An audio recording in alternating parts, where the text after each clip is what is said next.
PM Modi को संकट मोहन भागवत से ज्यादा है, आरएसएस फंस गया है।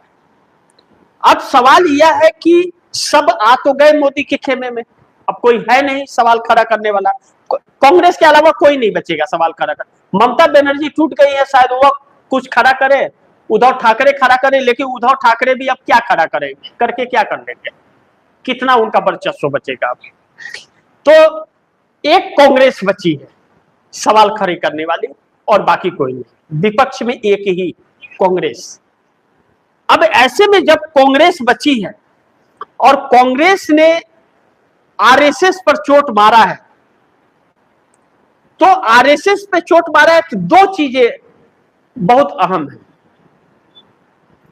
एक तो आरएसएस के रजिस्ट्रेशन को लेकर के कांग्रेस ने जो मुद्दे उठा दिए तो बात दलित तक आ गई, यानी कि जाति पर, जो इस भाजपा का एक अच्छा वोट बैंक है खसकने का। दूसरा, मंदिर की जो बात कर रहे थे, उसी मंदिर में भारी भरकम चोरी का, जिसमें इन्हीं लोगों के शामिल होने की संभावनाएं बताई जा रही है। जांच कोई नहीं, एफआईआर कोई नहीं, गिरफ्तारी कोई नहीं, एसआईटी गठित हो चुकी है। और वह एसआईटी किसकी जांच करेगी, जब जज भी वही है, वकील भी वही है और चोर भी वही है, तो आप जांच किसकी करोगे। और अभी एक एक परतें और खुलती जा रही हैं। ऐसे में आरएसएस बहुत बुरी तरह से फंसा है।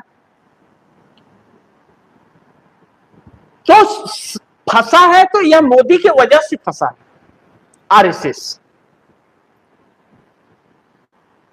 और प्रधानमंत्री मोदी को संकट जो आया हुआ है वो मोहन भागवत से ज्यादा आया हुआ है। यह सारी चीजें जो हो रही है, इसके पीछे बहुत सारा राज भी है कि आरएसएस अगर हटाना चाहे मोदी को, तो 40 से 48 लोग हैं सांसद जो आरएसएस से संबंध रखते हैं, एक झटके में छोड़ देंगे। लेकिन जब पूरा विपक्ष ही सरकार के साथ रहेगा तो वह 48 क्या बिगाड़ लेंगे, जाएंगे तो जाओ। लेकिन इसके बाद चुनाव जब होगा तब तो जनता के बीच जाना पड़ेगा।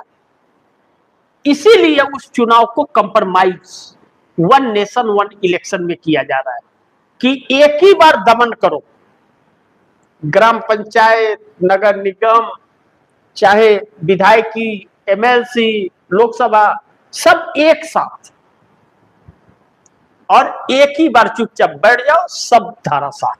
उसके बाद न तो कोई आंदोलन होगा, न तो किसी को परमिशन बोलने का, न तो कुछ भी नहीं, एक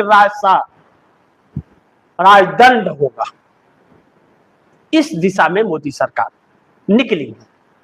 अब ऐसे में आरएसएस अपने आप को कैसे बचाएगा, जब कर्नाटक सरकार का नोटिस रंग लाता हुआ नजर आ रहा है और एक्शन में आती हुई सरकार नजर आ रही है कर्नाटक में कि हम आरएसएस पर ताला मारेंगे।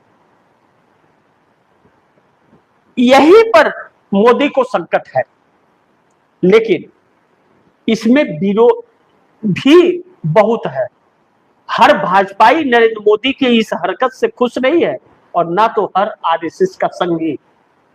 यहीं पर समस्या आकर के खड़ी होगी। थोड़ा इंतजार करना पड़ेगा, बहुत कुछ सामने आ जाएगा।